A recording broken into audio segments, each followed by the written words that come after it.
Hello and welcome back. You may have noticed we are doing things slightly different today. This is due to just a change of scenery as I'm working on my new background. So this is one of my original ones that I used to use in the beginning. So welcome back to Gothic Undone. You may call me Gothic. And today we are going to be talking about the inspiration, or one of, behind Bloody Mary, as I promised you in the last video. So the inspiration, we have three that we spoke about.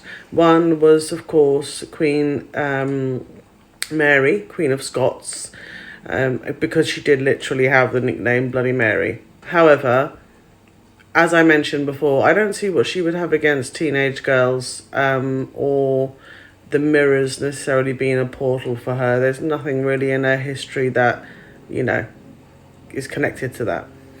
The third one, which I was going to go into a lot more detail about actually, is Mary Worth. However, upon my research, I have found no evidence that she was a real person. No date of birth, date of death, no information about, where she may have lived, country, state, anything to do with that. So it seems to be that was purely a urban legend and ghost story, whereas the third person that Bloody Mary is believed to be inspired by is very much a real person. Lady Bathory. Lady Bathory, she was an extremely wealthy and well-known woman. Now this is she, Lady Elizabeth Bathory. She was actually well known, and her family were well known. Her father was said to have owned, which was the words that were used during my research, owned Transylvania, which was, of course, Transylvania is in Romania. However, Lady Bathory grew up in Hungary, and that's where she was raised as well. And that's where the castle was that she lived in and was in her family name. However, her family was extremely prominent. She became a countess and was known as the Blood Queen amongst many who knew exactly what she was doing, however were powerless to do anything about it. As I mentioned, her father owned Transylvania, and that's where I think the links even more so to her being vampire and vampiric. There have been myths of her being connected to Vlad the Impaler and so on and so forth, because not only did she have fondness for blood, as we will go on, but she also had a father who owned, quote unquote, Transylvania, where it is believed that Bram Stoker's vampire Dracula obviously took place, and where Dracula's castle was. So Lady Bathory was actually born in the 7th of August 1560 to be precise, and she murdered and tortured thousands of young girls in the 16th and 17th centuries. In fact, what Lady Bathory would do is that she would hire these young girls who were from the local towns who were in poverty. A lot of them were, of the age of maybe 12 and up. A lot of them were more in their late teens, but some of them were as young as 12. And they were going to work because their families needed the money. There were many mouths to feed and there was little work. So they would go, and it would be seen as an honour to work for the Countess. And when they did go there to earn the money to hopefully send back to their families, it was seen as, like I said, something to be proud of, an honour to work with such a prestigious family, and given free room and board and food. That was the idea anyway. So when this offer came about, many young women initially jumped at the chance to be able to work for the prestigious Countess. Now, not only was Lady Elizabeth Bathory a serial killer, an infamous one at that, but she was also obsessed with the idea of blood, not just for her sadistic tastes, but also because she believed that if she bathed in it, drank it, used it as face mask, that this would mean that she would stay young, youthful, and beautiful forever. In fact, be immortal, much like the links that we have later on to vampires. And she believed that as many as she consumed, the better. She didn't feel any kind of way about what this would do to people, how, she was taking lives. That was not something that was ever seen as a flicker of remorse later on down the line. Now, this straight away makes me think of Madame LaLaurie, who was a real person based in New Orleans, and there's a character that is played in Coven in American Horror Story, and she was a real woman, and she did something similar, which was also as nasty and evil as what Lady Elizabeth Bathory did. However, who she also reminds me of when I think of Lady Bathory, and I can't help but think of this character, of course, Lady Gaga, when she played the Countess in American Horror Story Hotel. Now, the links here are seemingly quite obvious because, first of all, she's called the Countess. Lady Bathory was a countess. She has these vampiric qualities in the immortality, never drinking from the dead, drinking blood, so on and so forth. However, she doesn't have fangs. She doesn't use her teeth. Instead, and there's even a quote where her new fancy says no fangs or no biting, something like that, and she says no, we cut. So her character is a lot like a vampire, except not quite. Just like Lady Bathory, she had a lot of vampiric qualities. However, she did not do what the likes of Dracula and other vampire stories, do as they progress throughout the years. In 1575, Elizabeth Bathory became a lady and a countess when she married Frances, I'm going to butcher this, Nadasti. I will put it up there for you to read because it's hard to pronounce. And that is when his family gifted them the castle that she came to live in. And the castle was called Castle Cashtis, which I hope I'm pronouncing right. And during the years from 1585 to 1595, Countess Elizabeth Bathory bore 4 children. And those 4 children were, of course, born into extreme prominence and wealth. Now, it was only after her husband's death in 1604 that the cruelty of Lady Bathory and what she was up to in that castle began to surface. Of course, initially they started as rumours, and many people dismissed them, many people had it as local gossip, and of course you can imagine at the time the idea of this wealthy, prominent woman living up in a castle, essentially as a vampire, would be quite common.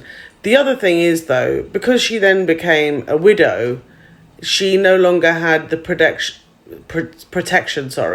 of his family and his family name. So they may have thought these things about her beforehand, but the only reason the rumours became more prominent is because she no longer had the protection of his family.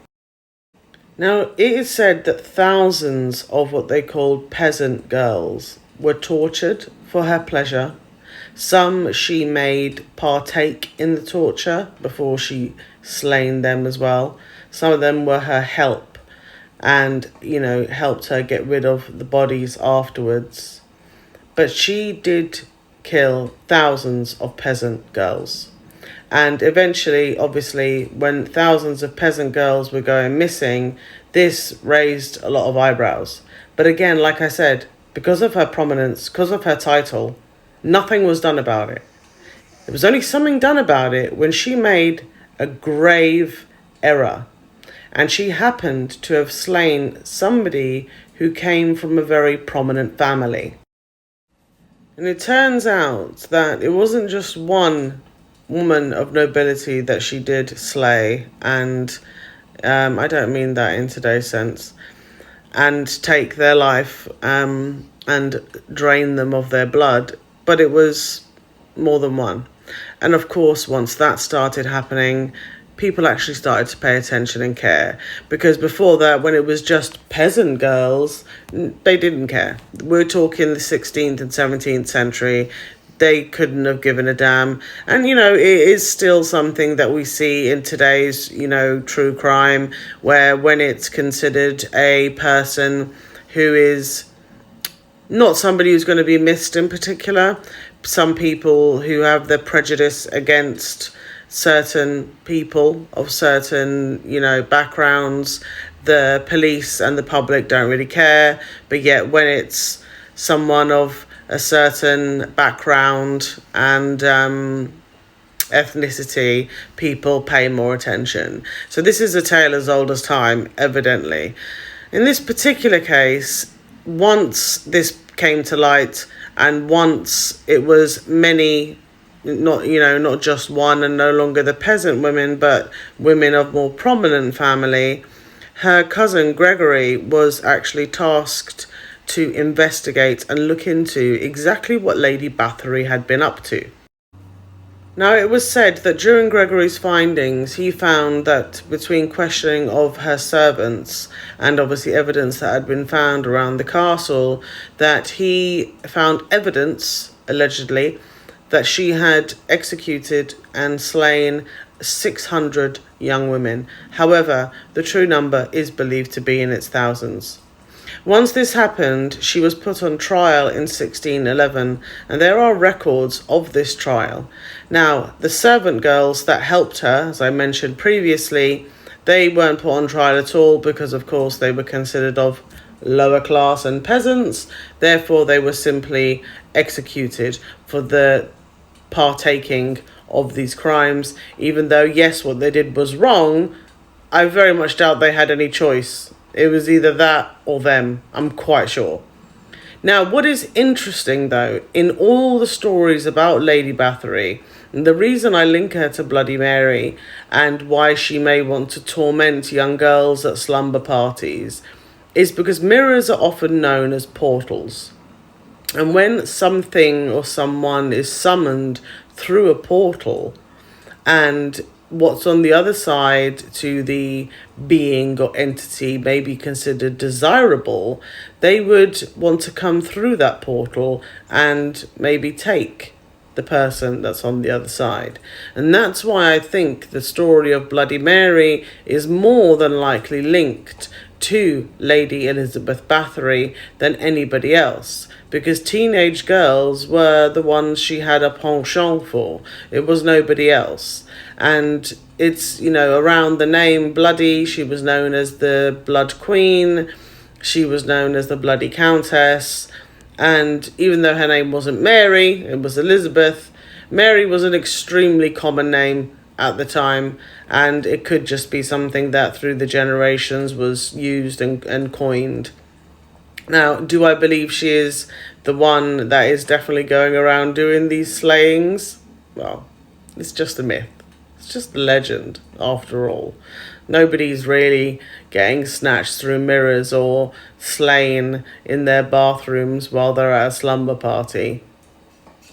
Not that I know of, anyway. But what is interesting, and what I do have to note, is in the court records from 1611, it was believed that a lot of this, in fact, if not all of it, was made up.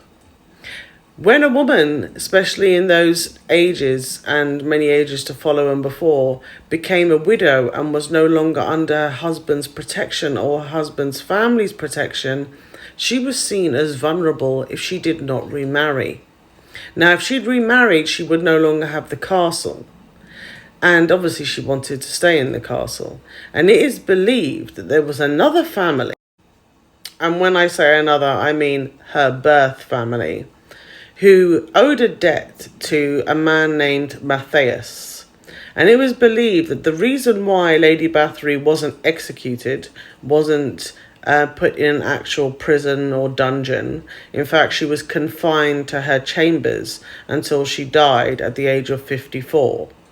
And it was believed that that was agreed so that they could pay off a debt, because they wanted to use Lady Bathory's land to pay that debt to Matthias, so that they would no longer owe him anything. Because remember, once she married, Lady Bathory became a very prominent, powerful, wealthy woman.